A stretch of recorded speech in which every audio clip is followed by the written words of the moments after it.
Hey y'all, welcome back to our very bookish channel. In today's video, I'm very excited because Jen and I are participating in List-A-Thon, which is a reading motivation game that Danny Dabbles created. She's a creator here on YouTube, and I will link her channel in the description below.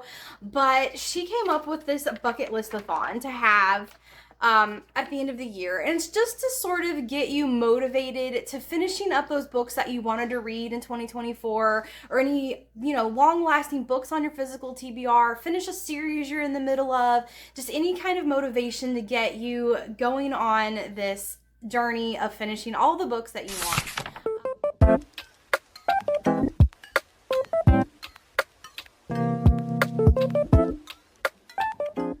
So I have a lot of books that I really wanted to get to and read this year. I have a ton of books on my physical TBR that I have bought and haven't gotten to yet. I'm feeling like so overwhelmed with all of the books I want to read, and it just feels like so many books, not enough time.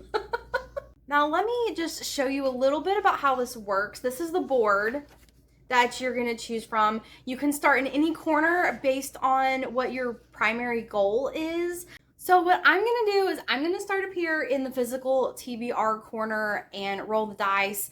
I do not have a physical dice. I cannot find one anywhere. I'm just not a big board gamer. I thought for certain I would have some like old version of Monopoly somewhere where there's a dice in it, but I can't find it. So what I've done is I've pulled up a digital dice on my tablet, and I'm just gonna roll the digital dice and go from there. So let's just see. Let's go. I'm kind of nervous. I don't know why, because it's just for a prompt. All right, so I got a 4. I'm gonna start up in this corner, and I'm thinking I'm gonna go this way around the board. It just feels like there's more room that way to move. So let's just go 1, 2, 3, 4. Favorite author. Okay, so I need to find a book that, this should be so easy because I've been really this year trying to only buy books that I either really, really want to read, or they're authors that I really, really enjoy.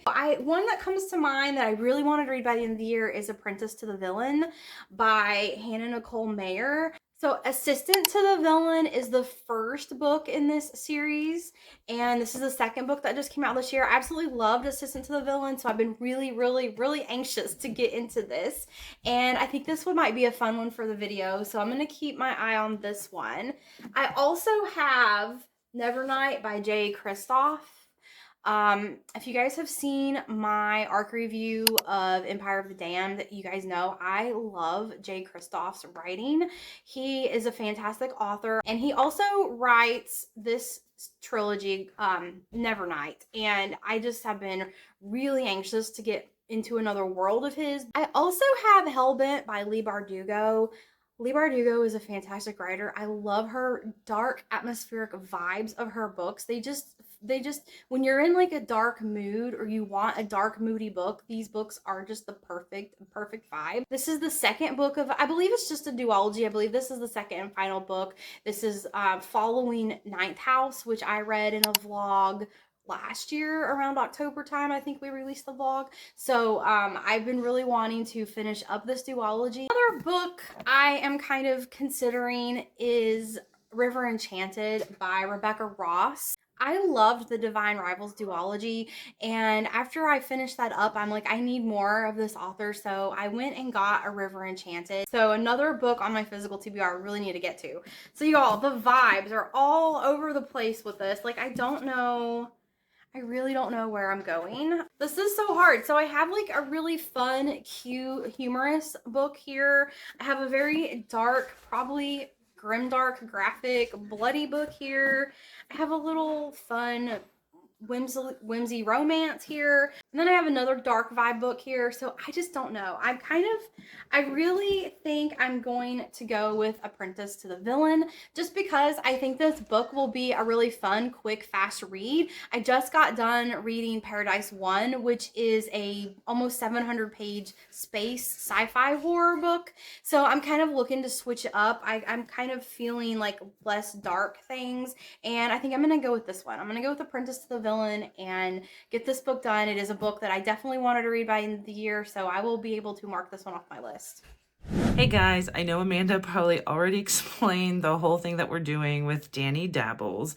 So I have printed the bucket list-a-thon. I am going to start in the corner that says new releases.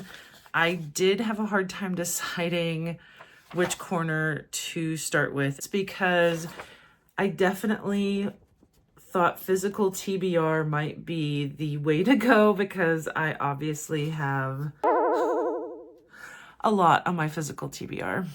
Also have a lot of new releases because I can't stop buying books. I am officially putting myself on a book buying ban until next year. There's nothing coming out that I'm gonna need to buy. Okay, there's one book I need to buy. One book. But otherwise, I can't. I need to stop buying books until at least February 2025. Anyway, I decided that, no, not that one. New releases is the corner I want to go with. I have this very large, I don't know if you can tell on camera, a larger than normal die that I am going to roll. I'm going to try and twist the camera so that you can see me roll the dice. I don't know if it really matters, but let me try. Here we go.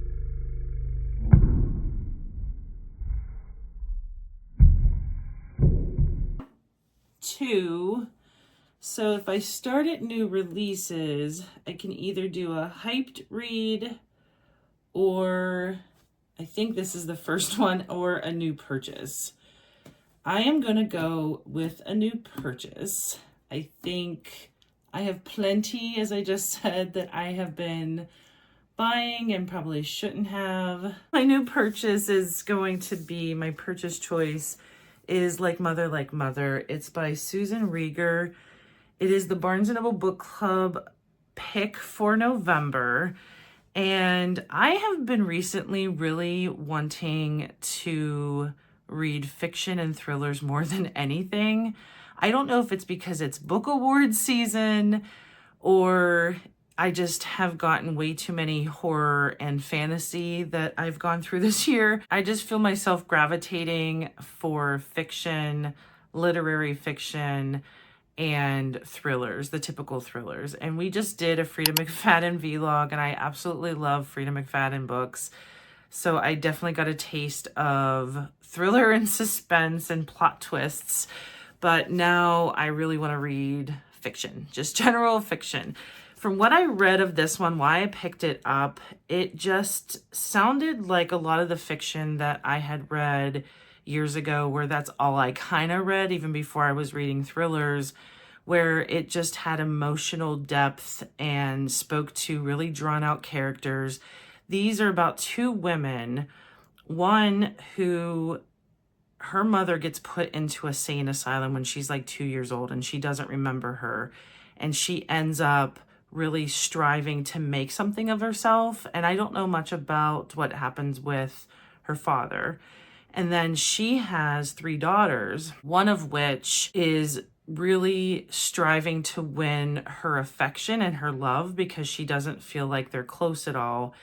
And it seems like it's just about a lot of generational trauma that we pass down to each other in history of how our relationships were with our parents.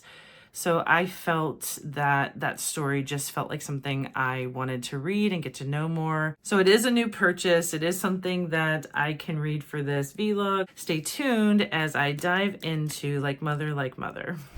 Hey y'all, I have a snow day today, so I'm excited. Just relaxing today and reading Apprentice to the Villain. I do have a reading update. I am on chapter 10, which is page 42 in the book. And the beginning has started out so fun. I have really had a great time in the beginning. I don't want to say too much because I don't want to risk spoilers or anything like that, but I just have really enjoyed getting back into the humorous fairy tale that this book is. And I'm enjoying the characters, the villain and Evie, getting to know them a little bit better and getting more immersed in this world. So far, so good. It's exactly how I remember. And since I have a cold snow day, I thought it would be perfect for me to start to burn my dragon candle that Jen got me for my birthday. I have been waiting for the right vibe to burn this candle. It just seems weird burning candles when it's all bright and sunny and hot outside, but it's a cold, snowy snow day.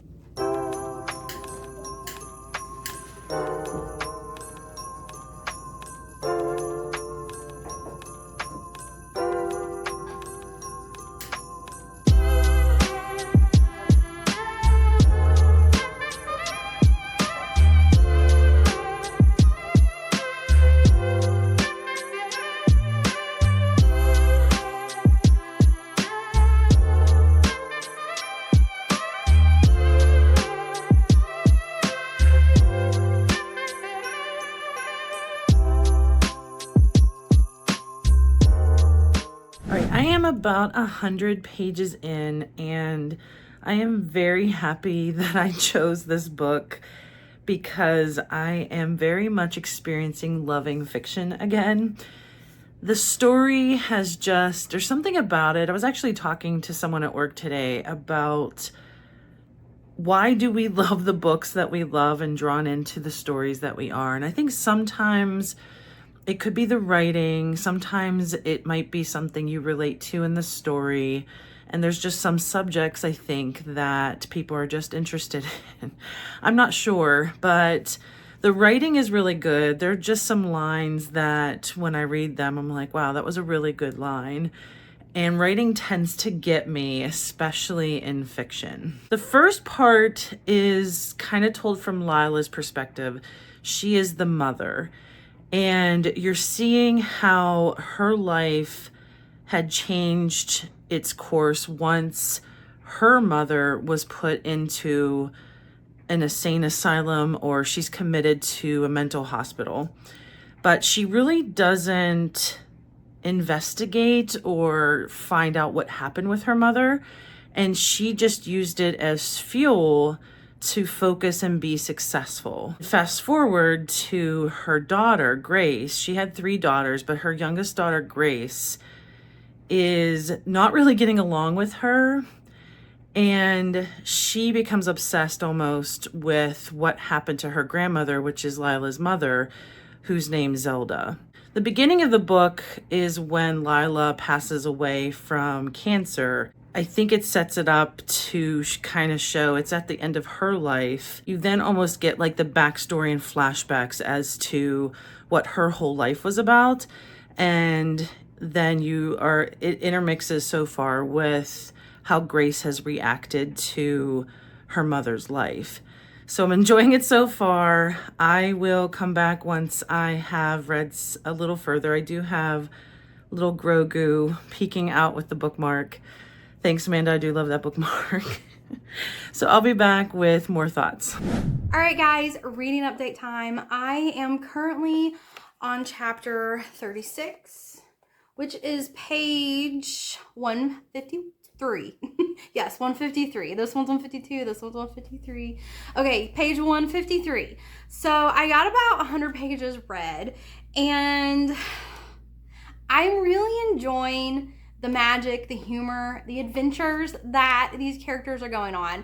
I'm a little bit frustrated with the romance. I'm not gonna lie about it. I don't want to say a whole lot and give anything away. This is the second book of a series, but I don't think it's any secret that the main characters like each other.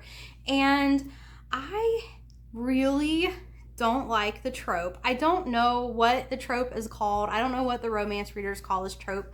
Maybe they call it miscommunication. I'm not sure, but I hate it when the characters aren't honest about their feelings and they admit it to themselves. Like, they know how they feel. They admit their feelings to themselves. They recognize it, but they just, for some self-sacrificing reason, do not tell the other person, even though they both know. I hope that makes sense. I hate that trope.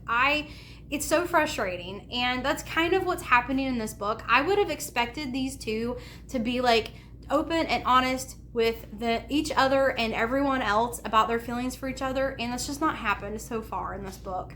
And I don't know why, but it's really, really frustrating. I mean, it didn't bother me in the first book because they were new, you know, they had just met, they had other things going on, it was just developing. Like, that doesn't bother me. But at this point, it's obvious and they're honest with themselves about it, but they just won't admit it, and they won't just be happy together, and it's just aggravating me. Okay, that's it. I mean, I'm sorry, that could be a spoiler. I'm not sure, but it's not really a spoiler as far as the plot and what's actually happening in the book. It's just the romance portion, so I hope that doesn't spoil anything for anyone. But I don't know how else to tell you how I'm feeling right now. I'm really enjoying the book. I'm obviously going to keep reading it, but the romance part is just very frustrating for me right now. Literally right after I had recorded, because I had gotten just to 100 pages, just a few pages after that is part 2. And how it ended, part 1, was just so beautiful in my opinion. And there's a quest that Lila asks Grace to do. Her asking Grace this felt very emotional, and felt like Lila was trying to bridge the gap with her daughter.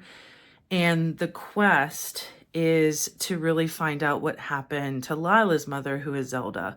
And that's one of the main reasons this book has pulled me in, because I really want to know what happened with Lila's mother, Zelda. I'm very invested in seeing what happened because I feel like there's a story there. I know that a lot of women back in the 50s and 60s had gone through a lot because they were considered too emotional, and a lot of things that we may see in a different light today was treated very differently back then with women. Sometimes it still happens today, but it was at large treated very differently back then. Things that we don't even consider nowadays, and how difficult it was for women for decades. And I want to know what happened. As I record this, I got well past that, but I'm feeling disappointed so far because I'm seeing things from Grace's perspective, and you're getting basically her story, but the quest hasn't really happened yet. Feeling like I really just can't wait for that part of it. I have about 100 pages left, so I'm hoping something happens soon. And I think it's just building up to that part because you're getting Grace's backstory, basically. Because the quest isn't until after Lila had passed away, because she had left a letter for Grace and told her after she knew she would be passed away, and that Grace would get that letter then to go on that quest. And I feel like this is one of those, and I know it is a book club discussion. I feel like that would be a great question in a book club is, why did Lila wait till she knew she would be passed away before she had Grace find that out? And why wouldn't she want to know while she was still alive what happened with her mother? It's very interesting to me, and it would be a great question. Those are the times I wish I did have a book club that I can be a part of and talk about that and see different perspectives as to what people think in terms of why Lila did that, why her actions were the way they were. I'm going to continue on and see if I get any of my questions answered about Zelda and how this book is going to play out. So if I don't make another recording, I will see you at Final Thoughts. Hey y'all, I have a reading update for you. I have finished Apprentice to the Villain, and I don't know what to say about this book. I really like this book. I have so mixed feelings about this book because I love so many aspects about this book. It had all of the fairy tale magic that I loved in the first book of this series. It was very magical, very whimsical, very funny. The humor is still there. The characters are getting more developed in this book. You're getting to know them better, so I like the character development. I like the writing. My thing with this book is the romance was frustrating as could be for me. I didn't enjoy the romance aspect of this book. I talked a little bit about that in the beginning. So I guess there's a trope that is being used here that I'm not a fan of. And it's sort of soured the book for me. I just expected in this book some of the romance stuff would get worked out, and it spoiler alert, it did not. I'm sorry if that's a spoiler alert for some of you guys. I don't consider it a spoiler alert because it has nothing to do with the plot of the book and the actual surprises and twists and turns and things that happen. It's just the interaction between the main characters that obviously are in love with each other. It's very frustrating to me. And that's just my personal feelings and opinions about it. I am still going to continue on with the series. I know there's a third book that was planned for when the first book came out. They'd already planned for books 2 and 3. So I know there's a third book coming out. I don't know if that's going to be the last book in the series, but I am going to continue the series and give the third book a try.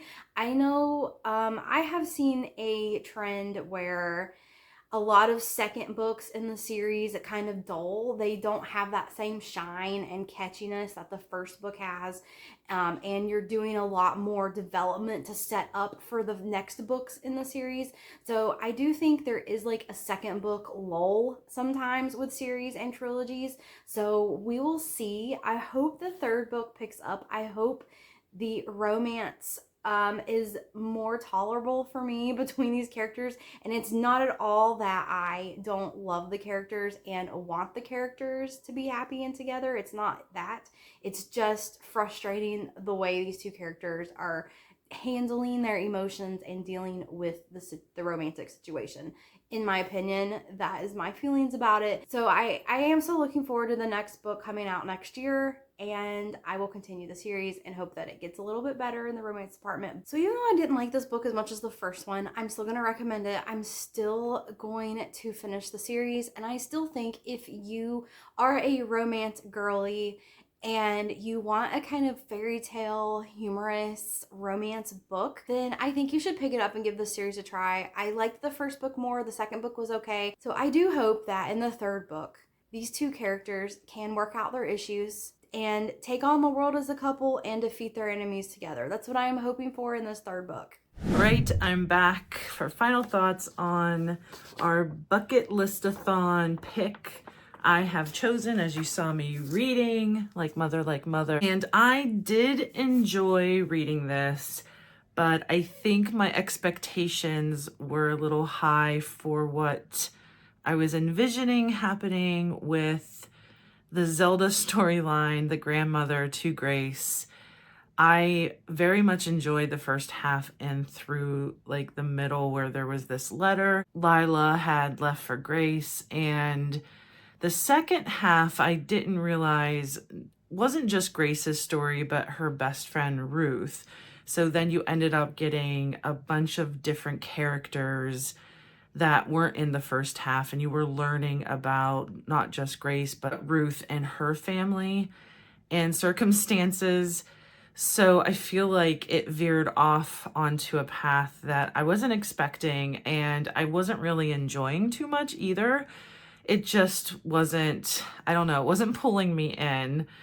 And it eventually did get to Zelda, and you did get answers, which I appreciated very much.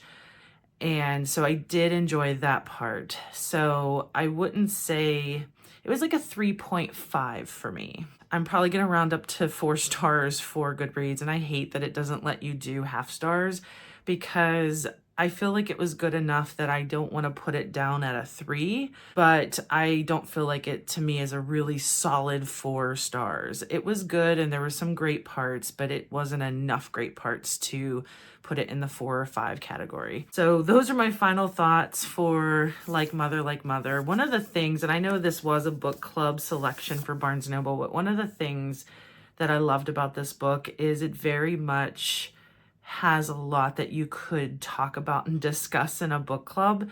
And I wish I could discuss a lot of the aspects. And that's why I love fiction and literature so much, is because I feel it's so nuanced and there's so many different things that I feel people will see differently or think differently on, especially depending on other books you've read or your own circumstances in life. And I feel it would be very interesting to see viewpoints for several of the storylines of this book.